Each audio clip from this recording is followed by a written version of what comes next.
Hello everyone, कैसे हैं आप सभी लोग। आशा है कि आप बहुत अच्छे होंगे। आज है 23 अक्टूबर और 23 अक्टूबर साल 2024 के हरियाणा करंट अफेयर इस पर्टिकुलर वीडियो में हम लोग पढ़ने वाले हैं। आइए सेशन की करते हैं शुरुआत। आप सभी को राधे राधे। मेरे प्यारे बच्चों, कल आपसे एक सवाल पूछा था, उसका ठीक जवाब क्या होगा कि राजहंस पर्व किस भारतीय राज्य में मनाया जाता है। तो इस पर्टिकुलर क्वेश्चन का सही जो आंसर था वो था आंध्र प्रदेश राज्य में ये सेलिब्रेट किया जाता है। हाँ, बहुत सारे बच्चे सीईटी के लिए बैच पूछ रहे थे, तो माय डियर मैं बैच आपके लिए जो है ना कल की डेट में लॉन्च कर दूंगा। टेलीग्राम अपना स्टार आईक्यू एजुकेशन है, वहाँ पे शेयर कर दूंगा। लेकिन क्लासेस जो है ना वो दिवाली के बाद में उसमें स्टार्ट हो पाएगी। दिवाली के बाद में प्रॉपर प्लान के साथ में आपको मैं क्लासेस स्टार्ट कर दूंगा।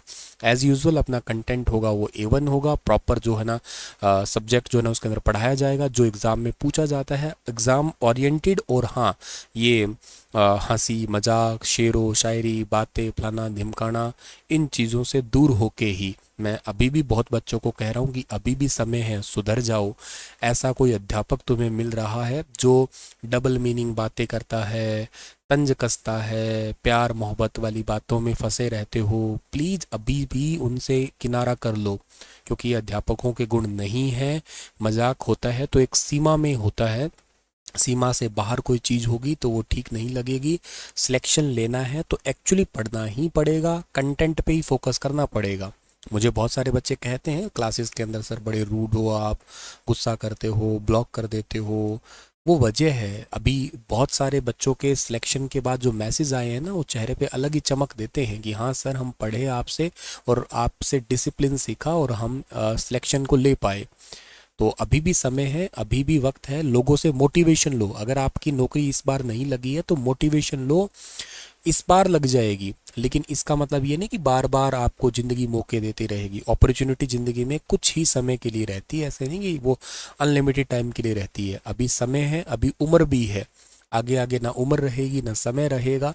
पैसा हो क्या पता है होगा कि नहीं होगा, पैसा तो मुद्दा बड़ा है ही नहीं है। पैसा दोबारा भी आ जाएगा, आज लग गया तो दोबारा फिर वो आ जाएगा कहीं से कहीं ना कहीं तरीके से। लेकिन मुद्दा होता है एक रेपुटेड पोस्ट का, होता है जॉब का, होता है। तो इस सफ़र में अगर आप उतर ही गए हैं तो सीरियस होकर पढ़ना स्टार्ट करें। हाँ, मैं ये नहीं कहता कि हंसी मजाक करना ज़रूरी नहीं होता, लेकिन एक दायरे में रख के। बहुत सारे मैं कह रहा हूँ, किसी व्यक्ति विशेष का नाम लेना मुझे पसंद नहीं है, लेकिन मैं वैसे कह रहा हूँ, बहुत लोग होते हैं जो डबल मीनिंग ट्रिपल मीनिंग बातें करते हैं, तंज कसते हैं, किसी अलग अलग चीज़ों पे बात करते हैं। तो वो उन चीज़ों से थोड़ा किनारा कर लीजिएगा, कंटेंट पे फोकस करिएगा। पढ़े लिखे खुद हैं, किसी पे ब्लाइंड ट्रस्ट करने की नीड ही नहीं है। जो पढ़ाया जा रहा है उसको आप लोग मैच कर सकते हैं अपने एग्ज़ाम के साथ में और के साथ साथ किताबों के साथ में। तभी आप लोग फॉलो करिएगा। किसी के साथ आपकी फ्रिक्वेंसी वाइब मैच हो रही है वहीं से आप कंटिन्यू करिए। कोई टीचर छोटा नहीं है, कोई बड़ा नहीं है, सब बराबर है। ऐसा मत सोचिए कि वो एक्सपीरियंस्ड है, इतने सालों से ये पढ़ा रहा है वो पढ़ा रहा है। आपको जहाँ समझ में आ रहा है वहाँ पे आप फोकस करिएगा बस। समझ में आ रही है मेरी बात आप लोगों को? उम्मीद करता हूँ आप चीज़ों को सजेशन के रूप में लेंगे। चलिए सर, पहला तो सवाल है कि एमएसपी पर फसल का दाना दाना खरीद रही है हरियाणा सरकार। खरीद विपणन खरीद जो सीजन चल रहा है हमारा उसके अंदर, वैसे मैं आपको बता देता हूँ कि हरियाणा राज्य भारत का एकमात्र राज्य हो चुका है जो एमएसपी यानी कि मिनिमम सपोर्ट प्राइस के ऊपर सभी फसलों को खरीद रहा है। तो ये एक इंपॉर्टेंट लाइन है यह आपके लिए। किसानों को फसल खरीद के लिए लगभग 4783 करोड़ का भुगतान अभी तक हरियाणा सरकार के द्वारा किया जा चुका है। धान के लिए 4314 और बाजरे के लिए 469 करोड़ रुपए का भुगतान हरियाणा सरकार ने अपडेटेड खरीफ फसल 2024-25 का एक डेटा दिया है। हाल ही में हरियाणा विधानसभा में किसे प्रोटम स्पीकर चुना गया है? पहले तो सर ये बताइए प्रोटम स्पीकर क्या होता है। प्रोटम स्पीकर का मतलब ये होता है कि विधानसभा में जब स्पीकर ना चुना जाए, मतलब स्पीकर से पहले का जो पोस्ट होता है ना, ये कह सकते हो कार्यवाहक कह सकते हो आप लोग, ठीक है।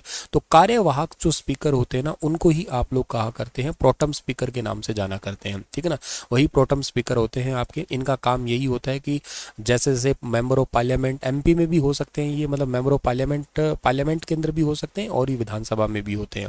इनका बस एक मेन जिम्मेदारी यही होती है कि जो विधानसभा है उसके अंदर जितने भी नवनिर्वाचित सदस्य होते हैं, नए चुने गए होते हैं, उनको शपथ दिलवाना होता है। और के साथ साथ जब उस विधानसभा का नया अध्यक्ष चुनना होता है ना, तो उनको क्या करते हैं ये, उनको ये एक्चुअली क्या कह सकते हो आप लोग, अनुमति देते हैं ये डियर, ठीक है। तो इसको जरूर याद कर लेना है डियर हमारे पास में। ये छोटी छोटी चीज़ें हैं जो आप लोगों को कई कई बार पूछ लेते हैं।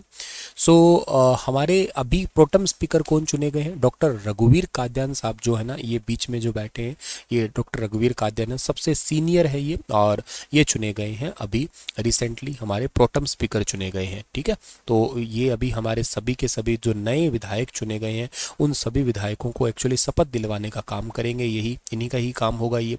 और इसके अलावा जो हमारे स्पीकर और डेप्यूटी स्पीकर होंगे, वो भी इन्हीं के ही तत्वाधान में चुने जाएंगे। आमतौर पे ये सबसे वरिष्ठ सदस्य जो भी होते हैं ना, उनको प्रोटम स्पीकर के रूप में अपॉइंट कर देते हैं। ये कांग्रेस पार्टी से संबंधित है, याद रखना। हरियाणा में 25 अक्टूबर से विधानसभा सेशन की शुरुआत होगी। सदन की कार्रवाई 2 दिन चलेगी। विधानसभा में सबसे सीनियर विधायक डॉक्टर रघुवीर काद्यान को प्रोटम स्पीकर बनाया गया। रघुवीर काद्यान विधानसभा के स्पीकर भी रह चुके हैं। ये 25 अक्टूबर को सुबह 10 बजे राज्यपाल बंडारू दत्तात्रेय इन्हें प्रोटम स्पीकर की जो है ना वो शपथ दिलवाएंगे, और इसके बाद काद्यान सभी नवनिर्वाचित विधायकों को शपथ दिलवाएंगे, और इसके अलावा स्पीकर और डेप्यूटी स्पीकर जो है ना वो भी चुने जाएंगे। 2014 से 2019 तक भी काद्यान ने ही शपथ दिलवाई थी, मतलब ऐसा नहीं कह सकते कि पहली बार ये प्रोटम स्पीकर चुनने जा रहे हैं। साल 2014 में और 2014 के अलावा जो है ना 19 का जो टाइम पीरियड रहा था ना, उसमें ये प्रोटम स्पीकर बने थे ये, और दोनों ही बार नवनिर्वाचित विधायकों को शपथ दिलवाई थी। काद्यान 1987 में बेरी से पहली बार लोकदल के टिकट पे विधायक बने थे। उसके बाद में 2000 से लेके अब तक 6 विधानसभा चुनाव में वो कांग्रेस के टिकट पर विधायक बनते आ रहे हैं लगातार। साल 2006 से 2009 तक विधानसभा के ये अध्यक्ष भी जो है वो रह चुके हैं। राज्यपाल के अभिभाषण पर भी चर्चा होगी। 8 नवंबर को जो ना सरकार सेशन बुला सकेगी, इसके बाद में सदन की कार्रवाई आगे बढ़ेगी। 2019 में सरकार का पहला विधानसभा सेशन केवल 3 दिन तक चला था। अब भी इसके 2-3 दिन जो है ना चलने के आसार है, ऐसा माना जा रहा है। और क्योंकि पहली विधानसभा का पहला अभिभाषण जो होगा उसमें राज्यपाल ही होंगे, राज्यपाल जी ही पहला अभिभाषण करते हैं, एक्चुअली वही बात स्टार्ट करते हैं, यूँ समझो, क्योंकि पहला नागरिक ही तो वही होता है ना राज्य का, वो पद। हरियाणा के मुख्यमंत्री ने अभी रिसेंटली हरियाणा के मुख्यमंत्री ने नई दिल्ली में mass rapid transit system project को लेकर आयोजित बैठक में हिस्सा लिया। इस बैठक में हरियाणा में मेट्रो कॉरिडोर विस्तार को लेकर चर्चा हुई थी। इस बैठक की अध्यक्षता किसने की थी? इस बैठक की अध्यक्षता अभी हाल ही में की है मनोहर लाल खट्टर ने। ये हरियाणा के पूर्व मुख्यमंत्री तो रह ही चुके हैं, के साथ साथ अभी वर्तमान में केंद्रीय ऊर्जा मंत्री है और आवासन डिपार्टमेंट, जैसे आप ये प्रधानमंत्री आवास योजना सुना करते हैं ना, ग्रामीण आवास, शहरी आवास, उस योजना को ये देख रहे हैं। हरियाणा के करनाल जिले से जो है ना ये विधायक है, ये ध्यान रखना, हरियाणा के करनाल के विधायक हैं, और मतलब विधायक थे पहले, लेकिन वर्तमान में ये करनाल से मेंबर ऑफ पार्लियामेंट है, एमपी है ये, ठीक है ना, एमपी है। नेक्स्ट आपका आता है, इस बैठक के अंदर क्या हुआ था कि metro regional rapid transit system, जिसको आरआरटीएस कहते हैं, उसको मंजूरी मिली है। के साथ साथ पंचकुला का जो बरवाला क्षेत्र है ना, या पंचकुला वाले क्षेत्र है, चंडीगढ़ क्षेत्र है, यहाँ पे जो है ना मेट्रो का मतलब आना स्टार्ट हो जाएगा, या आने वाले टाइम में जो है ना रैपिड ट्रांजिट सिस्टम है यहाँ पे लागू कर दिया जाएगा। इसके लिए परियोजना की लेके चर्चा हुई है। हरियाणा में किन रोगियों को निशुल्क इलाज की सुविधा मिलेगी? तो फ्री इलाज की सुविधा अब किडनी पेशेंट को मिलेगी। हरियाणा के अंदर जितने भी सरकारी हॉस्पिटल है वहां पे क्रॉनिक किडनी रोगियों के लिए निशुल्क डायलिसिस की सेवा मिलेगी। भविष्य में सभी मेडिकल कॉलेज में भी ये सुविधा दी जाएगी। कार्यभार संभालते ही नॉन स्टॉप काम स्टार्ट किया है, नायब सैनी मुख्यमंत्री जी ने ये घोषणा की है, याद रखना आप लोग। किस अनुच्छेद में लिखा गया है कि किसी राज्य में मंत्री परिषद में मुख्यमंत्री सहित मंत्रियों की कुल संख्या उस राज्य के विधानसभा के कुल सदस्य की संख्या 15% से ज्यादा नहीं होगी? मतलब कहने का ये हुआ कि टोटल सीट जितनी भी है उस टोटल सीट का जो है ना वो 15% से जो है ना वो ज्यादा नहीं होगा। और मतलब टोटल सीट जैसे मान लेते हैं 90 है, ठीक है ना, तो उसको आप लोग ये कह सकते हो कि टोटल सीट 90 है, अभी 90 का 15%, ठीक है ना, 90 का 15% जो ना, इससे ज़्यादा मंत्री नहीं होंगे। मतलब क्या है कि 14 से ज़्यादा मंत्री हरियाणा के अंदर नहीं होंगे। 13.5 के आसपास आता है, पर 13.5 तो क्या होगा, 14 से ज़्यादा मंत्री जो है ना वो नहीं होंगे हरियाणा के अंदर। 13 या 14 मंत्री जो है ना ये मैक्सिमम होंगे। तो इसके चलते हुए आर्टिकल 164 के अंदर जो है ना मेंशन किया गया है। तो 91 नंबर का कॉन्स्टिट्यूशन अमेंडमेंट था, इसके तहत 2003 में अनुच्छेद 164 में खंड 1A जोड़ा गया था। इसी में कहा गया था 15 से ज़्यादा मंत्री नहीं होंगे। ये वर्तमान में जैसे कौन कौन चुने गए हैं, अभी मैंने आपको कल की क्लास में पढ़ाया था। नायब सिंह सैनी, ये तो मुख्यमंत्री है ही है, इनके पास में गृह मंत्रालय हो गया। अरविंद कुमार शर्मा है, जेल और चुनाव डिपार्टमेंट इनके पास। पर्यटन मंत्री हरियाणा के यही हैं। श्याम सिंह राणा कृषि मंत्री हरियाणा के। रणबीर गंगवा है लोक स्वास्थ्य विभाग और लोक निर्माण डिपार्टमेंट। कृष्ण कुमार बेदी है, ये सामाजिक न्याय डिपार्टमेंट इनके पास। कृष्ण लाल पंवार के पास में पंचायत डिपार्टमेंट हो गया। राव नरवीर सिंह के पास में पर्यावरण डिपार्टमेंट। महिपाल ढांडा के पास school education department. Vipul Goyal के पास में जो है ना वो नागरिक उड्डयन डिपार्टमेंट। श्रुति चौधरी महिला एवं बाल विकास मंत्री। आरती स्वास्थ्य मंत्री है, आयुष डिपार्टमेंट। और इसके अलावा राजेश नागर है, इनके पास में जो है ना वो आपका स्टेशनरी डिपार्टमेंट है। गौरव गौतम है, इनके पास में युवा और खेल डिपार्टमेंट इनके पास में है।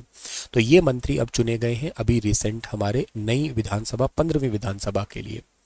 आपके लिए एक सवाल छोड़ के जा रहा हूँ कि पृथ्वी पर सबसे पहले कौन सी सब्जी उगाई गई थी, इसके बारे में बताना आप लोग मुझे। मैं मिलूंगा आप लोगों को अपने कल की क्लास में, तब तक के लिए आप हंसते रहना, मुस्कुराते रहना। Thank you so much dear.